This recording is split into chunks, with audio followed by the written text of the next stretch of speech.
Good morning and welcome back to Gun Bunny Customs, and today we're going to be having an end of the year episode. Now, with it being almost Christmas next week, and we head off into the holidays, we'll be spending lots of time with our friends and family, and so I won't be having, like a lot of people, I won't be having a lot of free time to work on stuff. So I think I've pretty much done the last custom for myself this year. And so the last thing that I'm working on is a commission, and then I won't start anything for myself probably again to the beginning of the year. So with the end of the year rapidly approaching, I figured that we could do a video where I showcase my 6 favorite customs that I created this year. Now last year I did this, but I just did it as like an Instagram post showing my 6 favorite. So this year I thought I'd get a little bit more in depth and actually do a video where I go over each one and just kind of give a brief overview of the custom, what I did, the things that I found difficult, the things that I possibly learned while I was working on it and creating it, and the thoughts that went in my head, the thought process, all of that good stuff. Just kind of give like a brief overview and breakdown of them. And that way I can kind of cap off the year with that. And then that way we can start next year with new projects and possibly other videos that I'd like to do that are more opinion based. I've been kind of looking through the views of the videos that I've already posted, and there's certain videos that get a lot of views and there's certain videos that get minimal views. And so I'll probably be not doing very many of the ones that create minimal views and try to focus on either newer content or stuff that usually generates the most views. All right, so without further ado, we're going to jump into this, and we're going to be starting off at the bottom with number 6.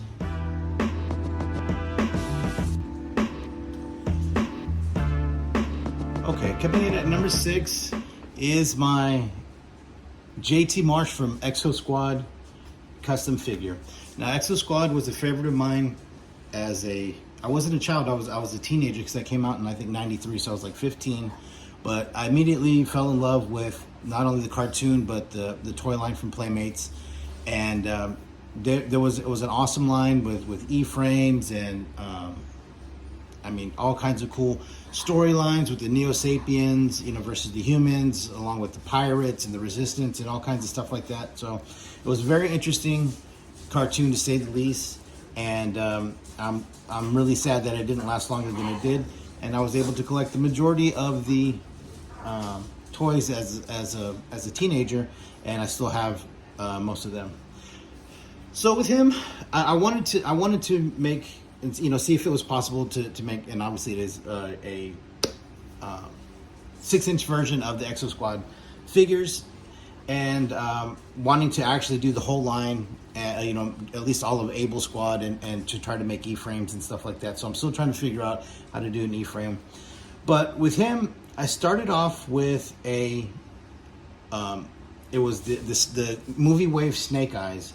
So the torso, the upper body torso is from the movie Wave Snake Eyes, and I as I was looking at it, it had a lot of similar features of the toy, where you can kind of see the 6-pack in the ab area, the way that the armor was lined up. It was really similar to the original toy. The arms came off of a Cobra Trooper. These Pauldins, or whatever you call them, are off of oh my god, what the mine detector, tripwire. The legs are off of Zartan, and then the boots are off of Flint. The head is off of Flint. And I just kind of put in the lines the way that he had on there. I didn't really modify the face much because I thought he looked, similar enough to JT Marsh, and kind of generic enough to work. Now the belt that I use, this is part of the V1 Snake Eyes is belt, and it's really 2 pieces, and I cut the bottom piece off that kind of hangs, and just use this part, and then this red piece here across the chest, that also came with the movie wave Snake Eyes, which was the holder for the for his sword. But he's a fairly simple custom.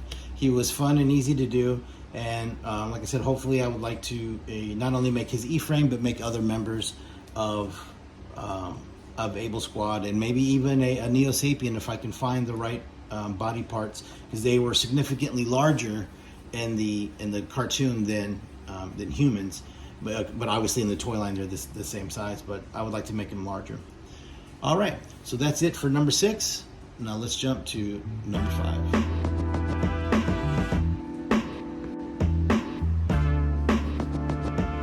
All right, coming in at number 5 is my V2 Snake Eyes. Now this one was an extremely easy custom, very simple stuff, just accessories and part swaps, but it was enough to give it more of the classic look, which is what I was going for. Now the base of the figure was actually really good. There were just a few small things that I really wanted to tweak, one being definitely the head and the hood. The head and the hood of that release is way off from the original toy. So what I did is I took that head off and then I swapped it out for the hood off of the original classified Storm Shadow, which was the Amazon exclusive Arctic version, and then I took the head from the classic looking release and painted the digital pattern on there to give it that classic look, and it gives it definitely gives it the profile that I was looking for, as far as going for that classic look as opposed to that one that's real tight to the face. The other thing that I did is I removed, like many people, I removed the material that was here on the sides that was sort of like a padding. I removed that mostly for articulation, because he's a ninja. You want for him to have the maximum amount of posability. So I removed that stuff to really allow his hips and his legs to articulate, and it gives it a much cleaner look, like the original toy, which is what I'm going for, is trying to make this look like, you know, just a 6-inch version of the, I believe it was 88 or 89 when that version of Storm Shadow was released. Now for the accessories, I kept the backpack that he came with, and it's also the backpack from the Night Creepers. I just painted it red, and I left the rope at the bottom and the bedroll at the top black. Another thing that I did is I added a third peg right there to allow this bow and arrow to sit securely to it, because it's not the bow that it came with. This bow came off of the classic looking Storm Shadow, because I didn't like the one that this version came with. It just didn't do anything for me. So I put that third peg in the back, in the backpack, so then that way it'll go right through that triangular opening there, and then it still seats where it was designed for the first bow and arrow, but it sits nice and securely now, and it doesn't come off. The other thing is I just gave him one claw, because in the original release that's all he had, even though in this release he comes with a pair. And then the other thing I did was I got rid of the, obviously the scabbard on the side and the 2 swords that he came with, and ended up giving him the sword from the Arctic version that I had already painted red for another custom that I had done years ago, when that figure was released. I'm trying to remember what number it was. I think it was like 15 or something like that. So it was released really early on in the line. But the figure wasn't all that great. I liked the way it looked, but the articulation on it was terrible. But the accessories that he came with, I think, were much better, and definitely the hood. So that's it for number 5. That was, like I said, probably the most simple custom that I did all year, but definitely one of my favorites, because it was effective and giving me the look and profile that I wanted of the original 80s release. Now on to number 4.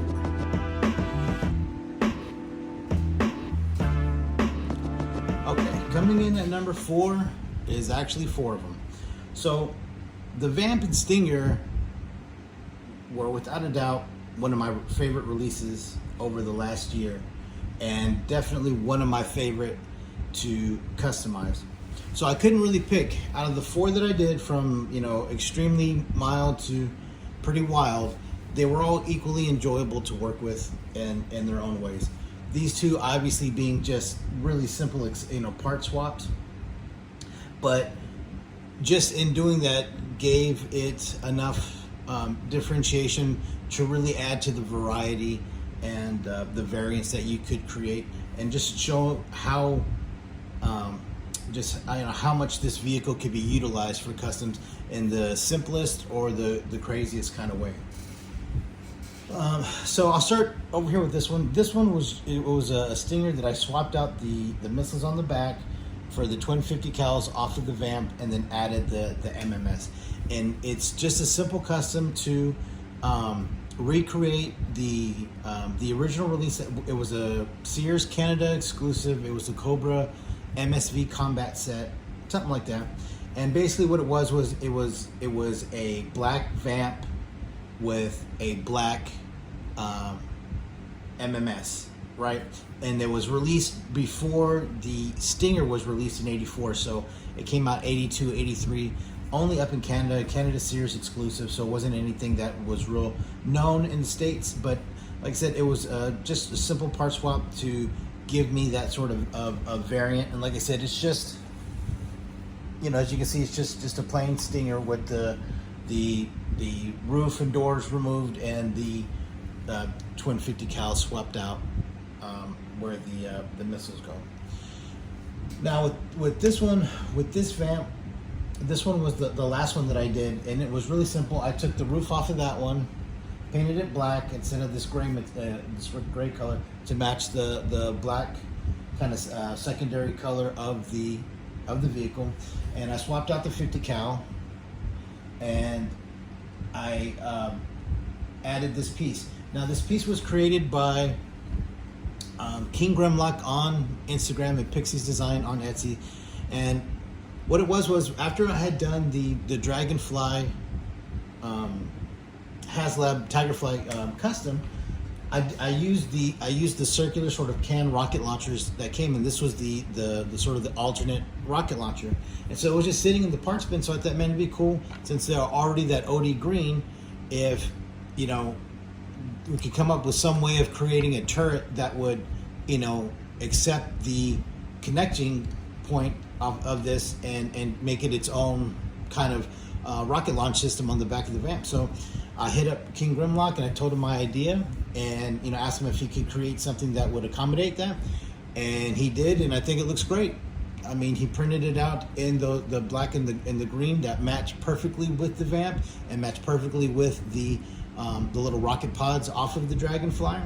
And so I just called it my Vamp Mark 1.5, right? Because the original Vamp was, the green, no roof, no doors with the twin 50 cal, and then the Mark II was the desert variant, and it had on the back, it had the 4 rocket launchers in the rectangular sort of shaped rocket launching system. And so to me, this is what would go in between. You know what I mean? Just another variant, just another piece of sort of world building that gives us variety along with this. Because like I said, this is the Vamp Stinger is definitely a favorite. So the first custom one that I did was this one, the Dreadnought's Ground Assault, and it was based off of this Sears exclusive, the Dreadnought Ground Assault set that came with this and a ram. And I still have to do the matching ram to go with it. Maybe that's something that I'll be doing next year. So what I did is originally it had a different rocket launcher on there. It was a 3D printed rocket launcher that a gentleman by the name of Scotty Grass had donated for the build, and shout out to him. I still really appreciate that, your generosity. And so it was his printed rocket launcher in the back. I fabricated the roof and the doors before the Stinger had come out. There was just this Vamp, and you could tell it's a Vamp by the pieces of the hood. It doesn't have that piece that the Stinger came with. So this was one of the first Vamps, and so it still has that stuff on there. So there was no doors, so I fabricated the doors. I fabricated the roof. I fabricated the big push bumper in the front. That gave it a little bit more character because it was, supposed to kind of emulate that. And then also in the back, I created the footboard and the handrails that went on the original Stingers. So the Stinger that we get now, he does have a footboard that connects down here to the bottom on this kind of bumper piece, but it doesn't have the handrail. So there's really no place for them to kind of hang on to.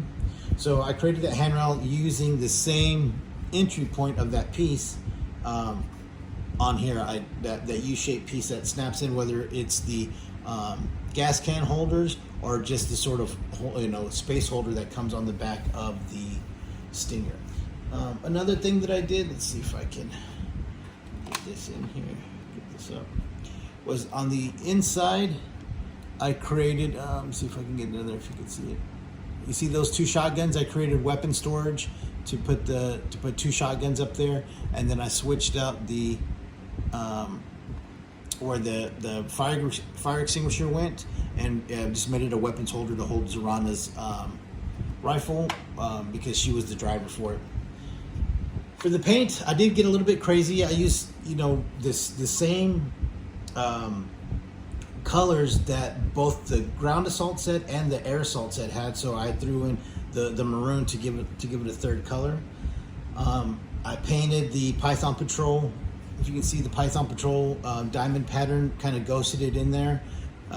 Did the flames, and did the fade. I also hand painted this this snake logo that came on the original Dreadn Ground Assault Vamp.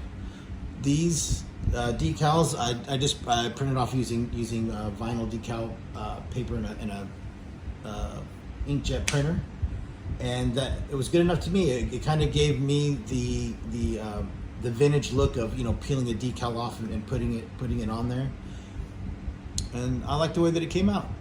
It came out a little bit louder than the original one, but that's why I call it obnoxious, because it really is. This one was my Python Patrol version. Now, I have a feeling that we're obviously going to be getting the Tiger Force version and the Mark II version probably next year. So we'll be getting more of these to work with, and having that many around will give us the ability to have more to customize as well. So I'll obviously be making more. So because I knew we were going to get a Tiger Force variant, I wanted to get a Python Patrol one, but I didn't want to use the traditional colors. Now at some point, and I think it was a convention exclusive, it wasn't released during the original run. I want to say it was released in the early 2000s or late 90s. Convention exclusive, they did do a Python Patrol Vamp Stinger, and in the traditional maroon, black, gold, and gray or silver coloring of the Python Patrol line. But since Cobra is Cobra and Python Patrol, the pattern is such a cool pattern, and I love working with it, that I wanted to do some colors. I wanted to pick a color scheme that was kind of off the wall as far as Python Patrol goes. So I came up with this one with the sort of like brown and kind of golden orange and yellow to create this one. And I had a Python Patrol Major Blood that I had created at the end of last year that used the yellow top of a Python Patrol Televiper, and so I kind of matched this for him. So this is Major Blood's. This is his Jeep, his Python Patrol Jeep that I created. So it was pretty cool. It's basically just a repaint. I didn't do any kind of fabricating on there. I just removed the doors, added different decals, different Cobra logos that I got from Bad Mother Tattoo and Custom on eBay, and as well as these Python Patrol decals that are here and here, and then these Cobra ones. I left a lot of the markings on there, to kind of give it that, from the factory stock look. This could have just been made by Hasbro and released as their Python Patrol version. But this is one of my favorites. I love this color scheme. It was, definitely off the wall. I hadn't seen anybody else. Usually when people do Python Patrol, they do that original color scheme, and they might do the lime green color scheme that I did on a like the Ram and the Lightyear jet. But I wanted to go with this one. So this one was called Blood and Honey, and I really like it. These are definitely some of my favorite toys and classified vehicles to work with.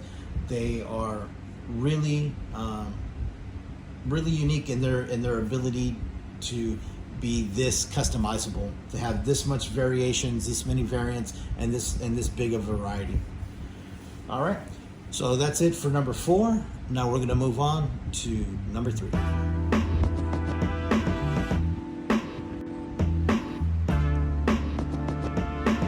Okay, coming in at number 3, we have my custom G.I. Joe classified APC. Now, what's different about this one from all the other customs that I did this year was this one is the majority, it was scratch built. Unlike the other ones, which were mostly just repaints or some things that I added, like constructed and added, like with the Dreadn Ground Assault Vamp. This one, it was 90% constructed out of evergreen styrene. Now, the APC, like for me, like with many other people, was a childhood favorite, and it's something that I don't think that they'll ever release due to the size. I mean, I think it would be an excellent Haslab as far as a Joe vehicle. I think it'd be something that a lot of people would go nuts for. Not only the troop carrying capacity, but with a lot of things that you could change out, like you could possibly change out like the gun up here, the crew serves that are up here, and then also the tiers that you could get with it, the 3 or 4 figures that would come with it. I think would be something that would be pretty cool. So what I did was I started off with an HM Armed Forces pursuit tank, took the top of it off, and then just used this bottom tray, and then I built all of this on top of it. Now the top, it's been sitting for a while, so the top does remove. There's that. The top does remove like the original, and you can see the seat for the gunner in there, and then you can see that I also created weapon storage on the side to allow for to hold weapons and stuff like that for toy photography and whatnot. And this part also comes out so you could put the figure in there correctly. But here's the top. It's not canvas, but it's made to generally look like that piece was in the original toy. You can see, and then this pops out, and then it allows you to access the interior as well. Another thing that I thought about was creating, based off of this platform, creating other things like a radar array or surveillance stuff or anything like that. With the bottom, you can see that it is just sort of a big bucket like the original one, but unlike the original one, I created a ramp in the back to allow your troops to deploy, and then also get some pretty good toy photography. I did include an axe and a shovel in the back, like the original one had molded in, and then there's also this what do you call it? Oh my god, I cannot think of what's called, but it's where you would put another 50 cal, where you can put I cannot think of that, but another 50 cal goes in there from roadblocks, so then that way you can have fire going out the back. And then with this one also, this doesn't turn very well, just because of the way that I had to construct it. So moving this also allows you to have it in different positions, because it is kind of stationary. This the twin 50 cals and the seat and all that stuff was 3D printed for me by Model Misfit, and I had to do some modifying on it and stuff like that, but then I got it to work. So they're printed into place, so that they don't really have any range of motion, but I really like the way that they look. And like with the original one, it was the same thing. That cannon just sort of was static. I mean, it could spin around kind of like this could, but there was no elevation.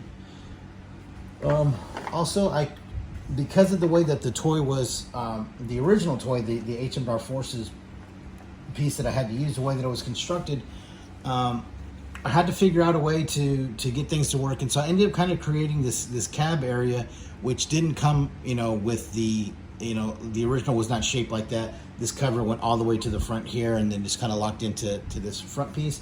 But with this one, just because the way that I had to create it, the way that the like I said, the base piece was made, I had to work with what I had.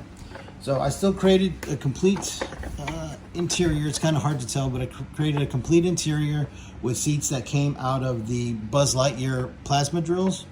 So I cut a couple of those out, and then I created just a bunch of screens and consoles and stuff like that, and just sort of inner detail to create the cockpit area.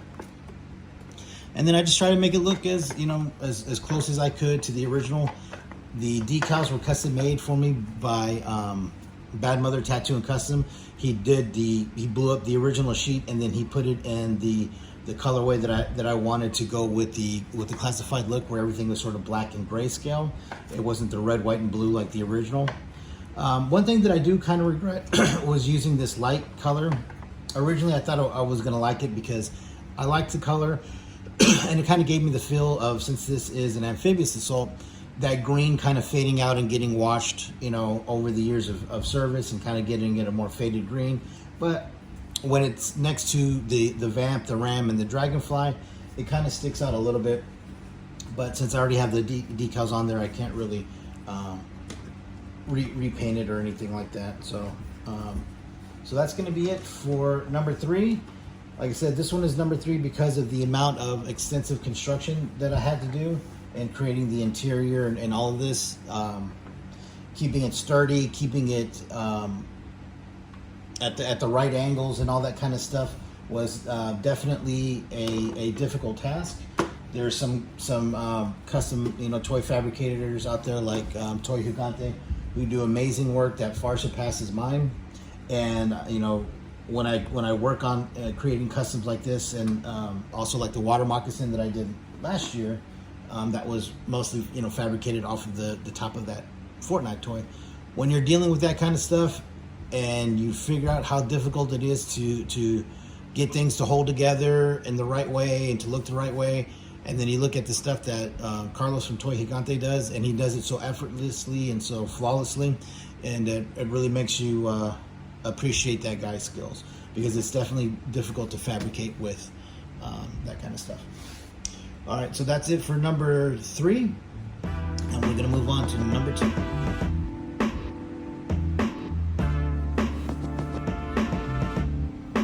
Okay, coming at number 2 is my custom painted G.I. Joe classified Cobra Haslab that I turned into sort of a Extensive Enterprises Python Patrol his tank. Now, this was the first Haslab that was released, and as soon as I got it, I took it apart and made a video of how to break it down, and then it just sat in the box for about 7 months without me really kind of, I just couldn't lock in on the color scheme that I wanted to use. And so finally, after about 7 months, it hit me one night that I wanted it to kind of be a mashup between the Crimson Guard sub-team and the Python Patrol sub-team. And I love doing that Python Patrol pattern in there. And so I thought, man, that's gonna work. So it was already broke down, so then I painted it using, you know, like I said, a red, maroon, and black color scheme that you see, and using the Python Patrol patterns and fade and the Extensive Enterprises logo painted in there. It was definitely one of the fun ones to do, being able to use these, you know, crazy color schemes for Cobra. But you can't really use it for G.I. Joe, because G.I. Joe, you know, what can you do? The craziest you can get is Tiger Force, right? Which I absolutely love. But with Cobra, you can get a little bit crazier with the color combinations, especially with the Python Patrol stuff, because they're so out there. And so this was just another sort of Python Patrol variant that you know, color variant that I wanted to do.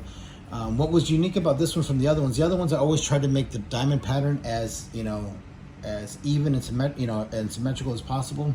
But with this one, I wanted to emulate since this sort of emulates the head of a snake, I wanted the scale pattern to get larger as it went out to the bigger part of the body, which was, I think it came out pretty good. It definitely gave me the look that I was looking for, where they were more compressed in the front, just like the scales would be on a snake, and they're a little bit more open up and towards the end of it. And I think it came out great. You know what I mean? It was very easy to sort of break down, and it was easy to paint and put back together. I didn't do any kind of crazy customizing with it, no fabrication or anything like that, because I want, with a lot of these vehicles, I want them to look like, when it comes to my custom, I want it to look like it came from the factory, whether it's the figure or vehicle. I want it to look like it could be packaged and sold, on Hasbro Pulse or at Target. And I really like the way that it came out. So that's why I made it number 2. So now all that we have left is number 1.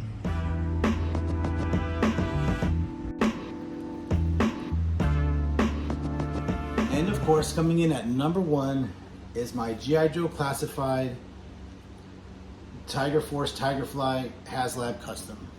Now, this was the last one that I completed for myself of the year, the last major vehicle custom, and it's without a doubt my favorite. This was my favorite to work on. This was my favorite to paint. I'm actually in the process of painting another one right now for a gentleman in the UK. Shout out to him. And it is just an awesome vehicle to work with. It's an awesome toy to work with.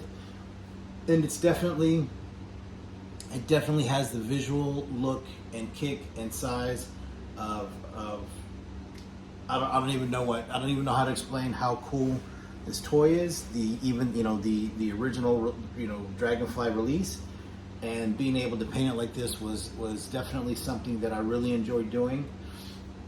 I didn't do any sort of customizing as far as any kind of fabrication. I obviously painted it in the Tiger Force colorway, based completely off of the original toy. For the Tiger Force logos, I had those printed out on off of a LaserJet printer. This decal right here, and the Eagle Shield, and then the G.I. Joe red, white, and blue one.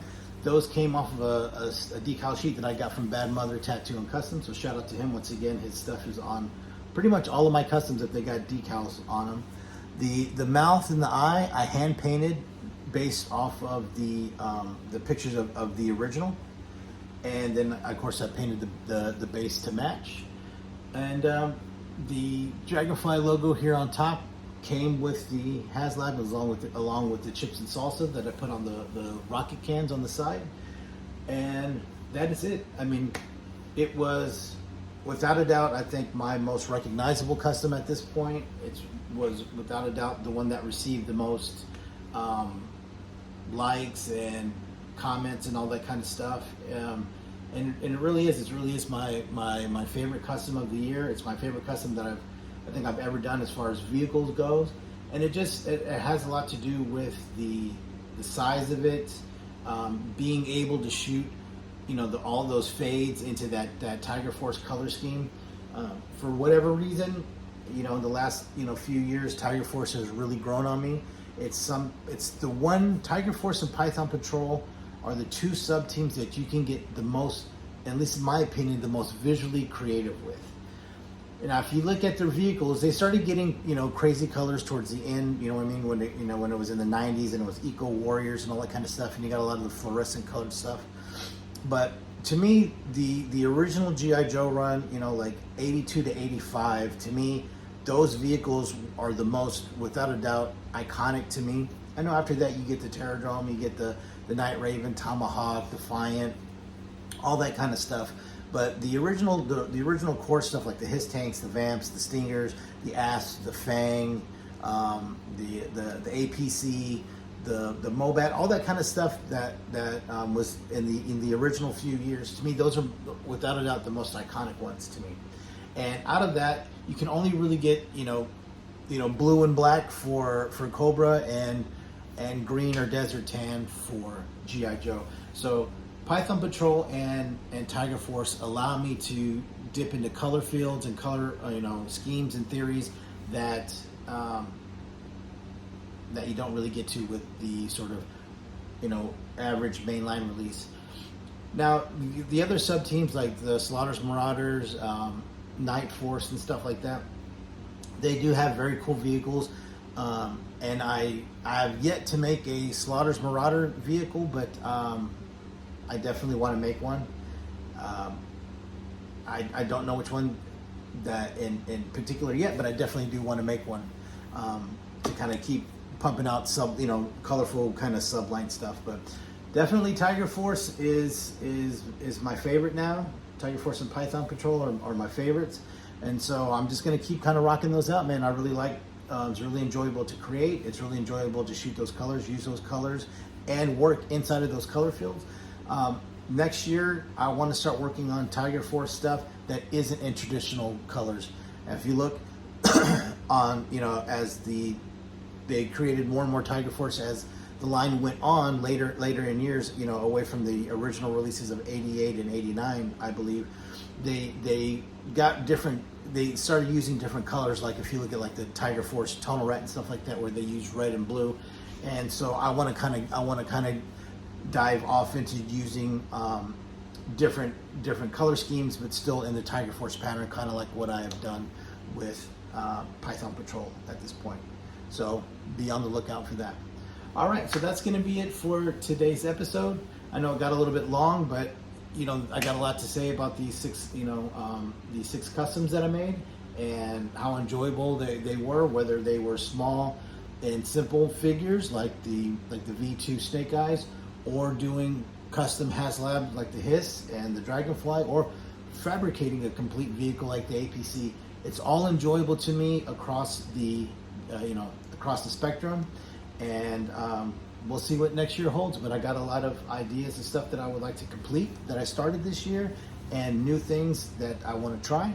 So make sure you stay tuned for that, and I hope you have a Merry Christmas, a Happy New Year, and we'll see you next time.